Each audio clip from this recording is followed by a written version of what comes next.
Hey, welcome back to Real Talk. Today we're in the studio with my grandson Carson, the brother to the sister Kennedy. Now we're going to ask the same questions we asked her to him to see if he's smarter than the average bear. So we want to welcome Carson to the studio.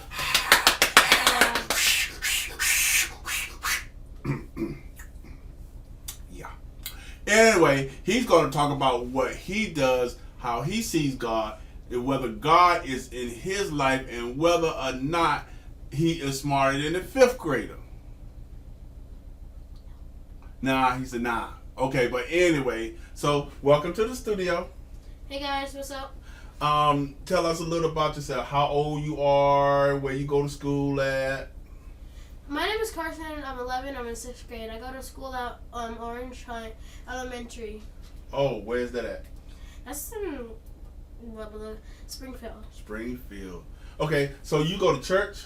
Yes, sir. Okay, so what are they teaching you in church? They teach me about God and how He protects us. And I wanted to say, He's done amazing things in my life that honestly you can never explain. So what things are you talking about? Okay, so I've asked God for so I was on a test and it was very hard because I knew I was probably gonna fail it because I mean it was very hard, but everybody seemed like it was so easy, and I just kept doubting myself even though when I was literally about to give up. I just could not explain what He did exactly because He does amazing things. So you asked Him for His help. Did He help you? Yeah, I didn't know. Everybody else got like an 80 something and below, but then I got 100. What? Out of everybody. Out of everybody. So that's how he shines light on me.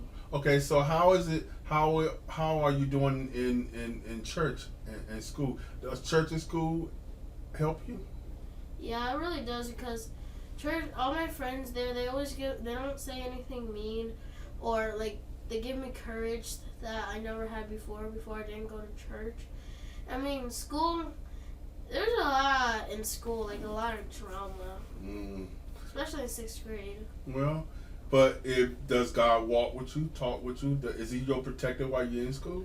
Yeah, he's basically like my shield. He's my bubble. He connected when I'm sad, or I feel Him cuddle I feel Him wrap around me, hugging me, saying you got this, whispering in my ear, things that just you can't explain because He's extraordinary. Do you pray every day, or be honest? Sometimes you do, sometimes you don't. I mean, not every day. Not every day.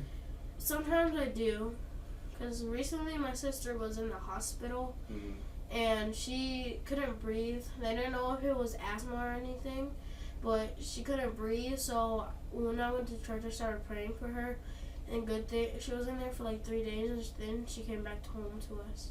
So is God really real in your life? Is He something that you want to tell other kids about, or do they even want to listen? If they're in school, they don't want to hear about God in school, do they? Nah, if you don't want to hear about God, then something's missing from your life. If you guys don't understand how He's helped your parents, probably He's helped your parents very much. If you're believing in church and your parents do, or you might not, just see if anytime you got in trouble, you asked for God and you got in trouble, you'd be like, please don't let this happen, or I don't want to go, if you have to go away to stay with the grandparents or something, and you're like, God, please don't let this happen. You see how that affects you and it helps you in things, and you never know. Maybe instead of thinking that, oh, He doesn't exist, ask your parents what He's done for them. Now, and then you'll see what He can do for you. Okay, let's go there then. What has God done for your mama? He has helped her in very many ways. When we didn't have much around us and not many people to surround us and protect us and everything, God's helped us. We found a new church. I made friends that are very nice, and we stick together. And I know that I'm never gonna be alone anywhere. So if that is the case, then what would you say to some young kid that's homeless or facing a situation that they can't control? What would you tell them to do? I would say, I don't know what actor this is from or John or whatever, but I would say, as God once said, or example or something, he once said to a man, get up and walk. Mm-hmm. Or to a man who had to a man, it was on, that's why we have church on Sunday.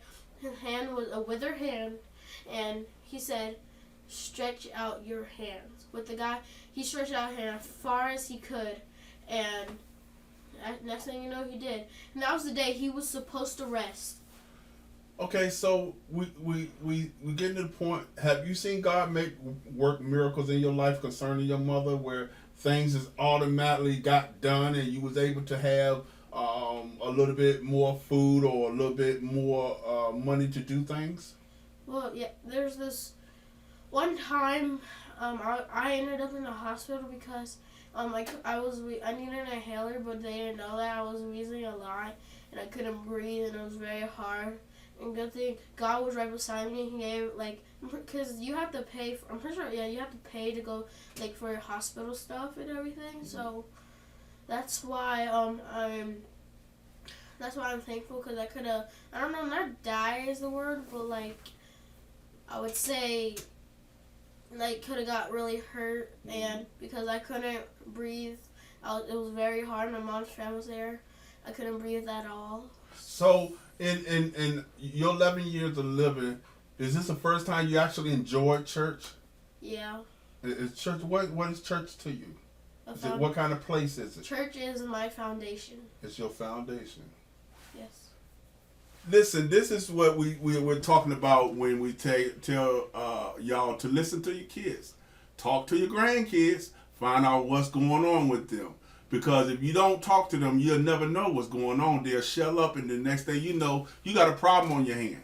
But my grandson is so proud of you for opening up during that time, because most people will not even come to grips with what their kids or grandkids are doing.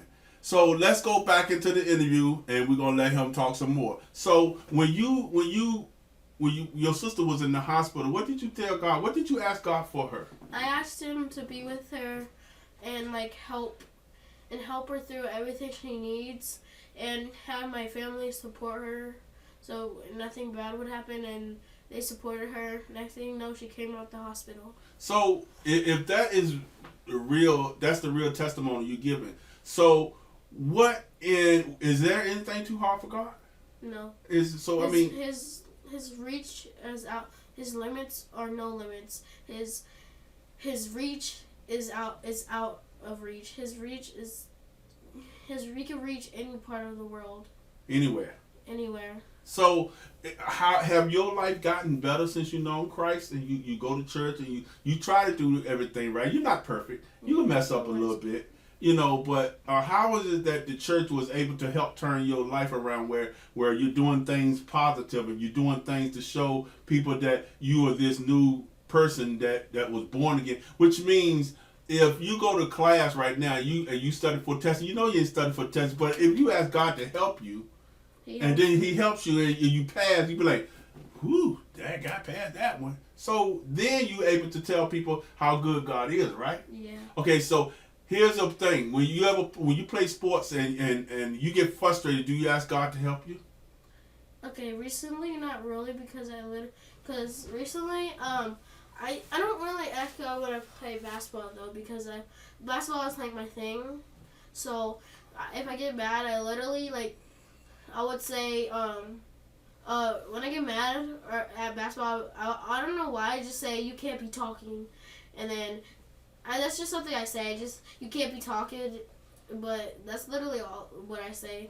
But I remember one time where I was very down. People kept calling. Okay, I'm gonna be real with you guys. I've been bullied so many times, and I've been called fat, ugly.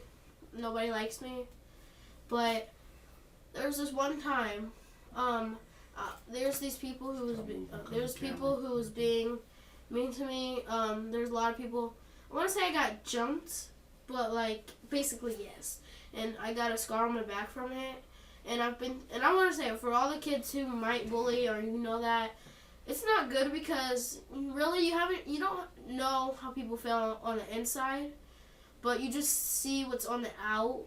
You see what's on the out, and you think you change their story, but you don't. But honestly, in reality, you don't even know it yet. So after you went through the bullying situation, what would you tell somebody that's being bullied? Since I just met him or something, I said I'm with you and people around you. God protects you no matter what, and I would say let faith be with you. Okay, we gotta go. This is Minister Holloman out with my grandson Carson, letting you know that even in the midst of trouble, God is still there. As you heard from my grandson say for his own mouth, I did not have anything to do with what he said. But it is what it is, and we give God the glory. So we'll be back with our third guest in a matter of 2 and 2.